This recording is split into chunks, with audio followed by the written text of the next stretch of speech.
That's why many people in India, they practice a form of yoga called Tantra Yoga. That means they practice the act of love-making without having it come to an end. They just continue the activity, but they do not let the fluid of the body come out. Now you understand? Yeah. The fluid of the man will make a woman pregnant and have children. If they stop that fluid from within themselves, that's what it means. Understand? Yes. So if you don't let the fluid come out, it's okay. That's what he meant. This is for the husband and wife, in case they cannot stop the desire for sexual intercourse altogether. Then they could practice this method of Tantra Yoga. But it takes a lot of control. It takes practice. It's not that you want to stop it and it stops. Yeah? Because mostly we are used to carrying on with the pleasure feeling and we just let it go. So most of the women and wives, they cannot control their sexual outcome, yeah, and make trouble for themselves and make them tired and things like that. There was a lady in America, she wanted a divorce because her husband always wanted to make love with her, for example, like that. And she says she's so tired, she has not so much energy for pleasure anymore.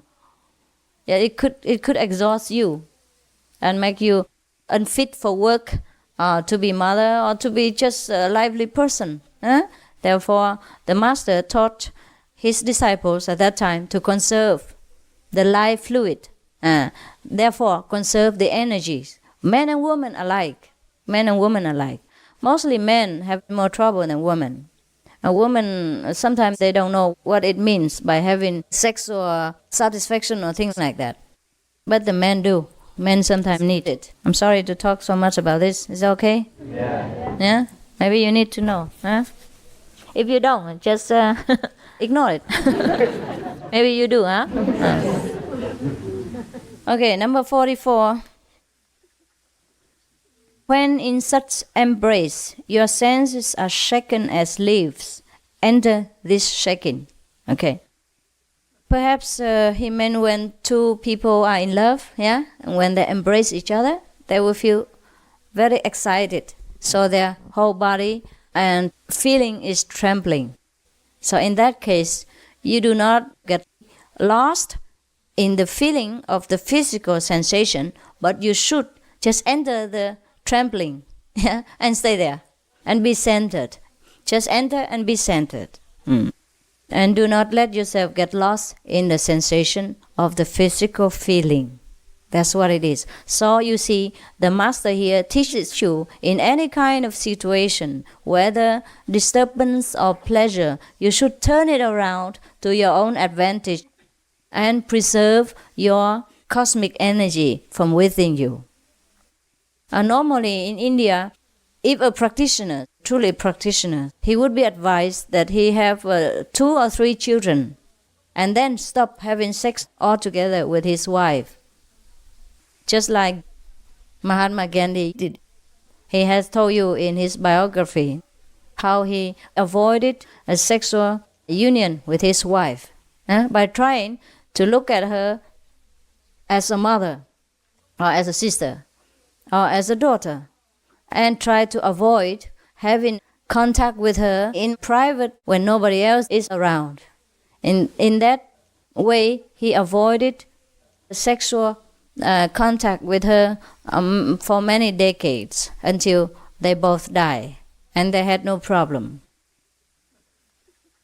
I'm not saying that you must or you should or you ought to do it. It's just for your reference, all right? It's your life. You do whatever you think is good for you. You do whatever you think is appropriate so that you can advance quicker in your spiritual practice. Yeah, I am no holier than thou person sitting here and pinpointing you, saying you must do this and that and others. All right? Number 45.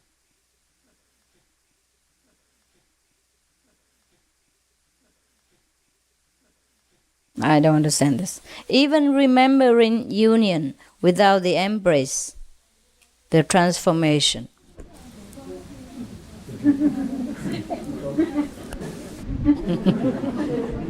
Should we just leave it? Leave it, huh? Oh, all this embracing. It's embarrassing. Number 46. On joyously seeing a long absent friend. Permit this joy. All right. Have you ever seen a long absent friend before? Yes. Yes, okay. At that time you feel very happy, right? Okay. And when you are happy, show it. And radiate all this happiness to all the people around you, not only the friend alone. Because when you show it, everybody knows it too. But be natural, okay? Be natural. Don't try it with a loudspeaker. 47. When eating or drinking, become the taste of the food or drink and be filled. Well, this I don't understand. But maybe you understand better. Try to become the taste of the food and be filled. That means you don't have to eat a lot, right? You might try, huh? For example, when we eat and drink, normally we just eat and then talk, talk to a friend, and then afterward don't know what you have eaten. Yeah. And then so even if you have eaten, you did not feel very satisfied. And sometimes it gives you digestion problems because you don't concentrate on the blessed taste that the Lord has endowed upon you through the food. So the taste of the food is perhaps the blessing from the Lord. So whenever we eat, we should appreciate the taste, and think about it as a love from God. Therefore, after we finished, we will feel very satisfied and full without having to eat a lot, which makes you feel sluggish and sleepy.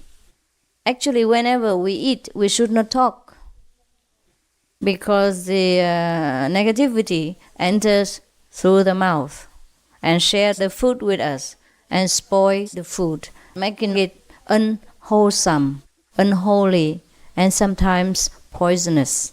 All right? But of course, you come here once a while and you eat together and you don't see each other for a long time. Some from Europe, some from America, some from Singapore, India, whatever.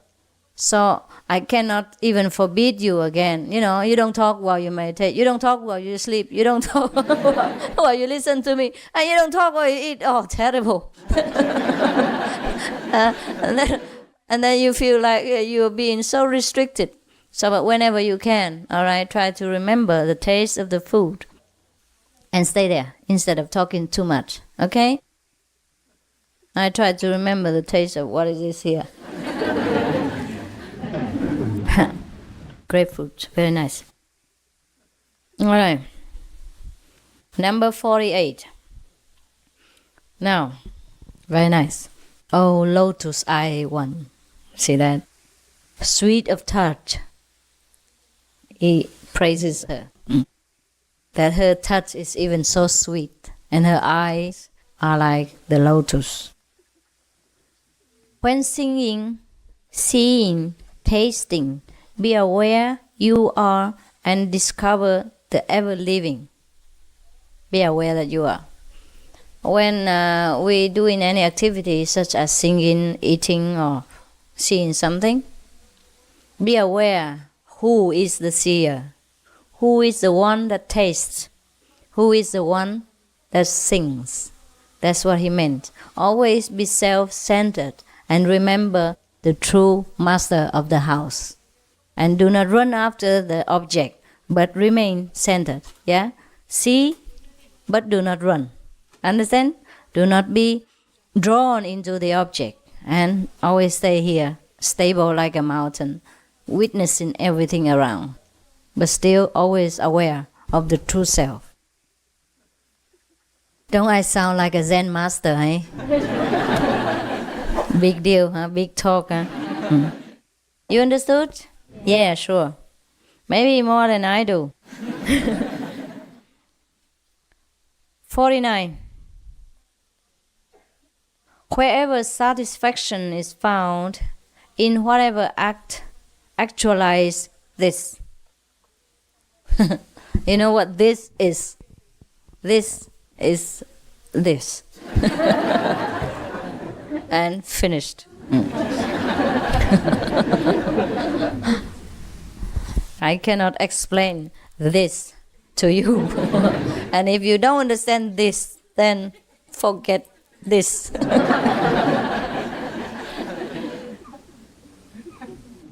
Number 50. At the point of sleep, when sleep has not yet come and external wakefulness vanishes, at this point, true being is revealed. Have you tried that? Yeah, you have? Sure you have. Even I have. If you remember well, sometimes you finish your meditation, right? On the cushion. And then you left, you go to bed, right? At that time you feel you're very sleepy. But then when you jump on the bed, you haven't slept yet. Immediately at that point, sometimes the light came, flooding, right? Yeah. And then you sit there and meditate for 3 hours, nothing happened. And then as soon as you feel tired, okay, I'm fed up. And then you went to sleep, you just lay down, and immediately the light came, floating. Or sometimes the sound came and took you up into soaring into high above heaven. Is that not so? Yeah. That is this.